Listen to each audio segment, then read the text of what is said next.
আসসালামু আলাইকুম ওয়া রাহমাতুল্লাহি ওয়া বারাকাতুহু। প্রবাসীর টাকায় নাকি বাংলাদেশ চলে। হাজার হাজার কোটি টাকা রেমিটেন্স বাংলাদেশে আসছে, কিন্তু সেই প্রবাসী যখন বিদেশ যায় তার হেতা খেতা যা থাকে সবকিছু বিক্রয় করে দিয়ে লাখ লাখ টাকা দিনা করে তাকে বিদেশ যেতে হয়। কেন? সরকার হাজার হাজার কোটি টাকা লুটপাট করছে, জনপ্রতিনিধিরা, কিন্তু তারা বিদেশ যেতে গেলে যাবতীয় খরচ খরচা কেন সরকার বহন করে না? এখন থেকে যাতে করে সরকার যে বিদেশ যাবে তাকে প্রশিক্ষণ দিয়ে যাবতীয় খরচ খরচা সরকারকে দেওয়ার জন্য আমি আবেদন জানাচ্ছি, এবং ভিডিওটি সবাই শেয়ার করে দিবেন এবং সবাই কমেন্ট করবেন।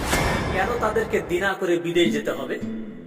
কোটি কোটি টাকা রেমিটেন্স পাঠাচ্ছে, যাদের জন্য দেশ চলছে, আর জনপ্রতিনিধিরা বসে বসে হাজার হাজার কোটি টাকা লুটপাট করে বিদেশে বাড়ি করবে 360টা 4,000 কোটি $4,000 বিলিয়ন লুটপাট।